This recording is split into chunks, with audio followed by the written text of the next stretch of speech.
So I've been using a ton of Chat GPT and Meta's AI. I can't find a single Indian source AI. Scared to lose more to the white masters collecting our data more and more. My view is I've been saying this for quite some time. Where's the Indian AI systems? If we have any, we don't see it. Uh, we've had some artificial intelligence AI systems that have been apparently developed by India, the Krutrim or whatever comes to mind, and then it turns out it's just a Chat GPT wrapper.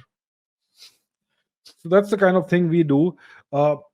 Maybe there are some AIs that are being developed in India, but for that, you first of all need a tremendous amount of data, very large data sets. That's something the Americans have. That's what Facebook, Meta, etc., Twitter, Google, they have tremendous amounts of data. I mean, oceans of data. That's the first thing you need to create an AI system. The second thing you need is a tremendous amount of computing power, the highest end chips and tons of those. So AI is the cutting edge technology of the day to day, and it's the most expensive technology of the day to day of today's era. Uh, so maybe that's something that handicaps Indian companies. If you have Indian startups, they typically don't have the kind of money that you would need to be able to compete with OpenAI or Meta or whatever. Um, but you've got to find solutions. One of the things that is hampering India is that we don't produce our own semiconductors. We are dependent on the Americans or whoever else. You want to create an AI system, you need NVIDIA GPUs, not CPUs, GPUs, and the best of the class, right? Right, and those are really expensive. And it's not like a 4 or 5 GPUs you need. You need tens of thousands of those.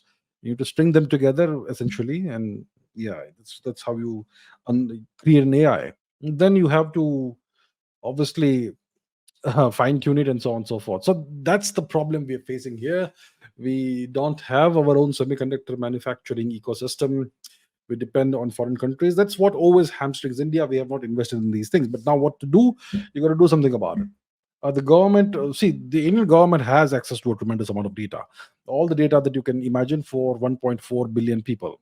So it has an ocean of data, the government of India.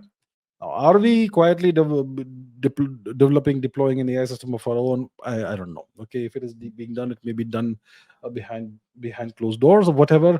But in the public, there is no Indian AI system, and that's kind of disappointing. I mean, we need to have these systems of our own. We need to have these platforms of our own. A homegrown AI system, or a family, or different homegrown Indian AI systems that are publicly available. That would be good to have. AI systems that can converse in Indian languages, native Indian languages, indigenous Indian languages, all that we need. And if we don't do that, then we're gonna just essentially abdicate our sovereignty, give away our sovereignty to the West. So that's the long and the short of it, and we do need to do something about this.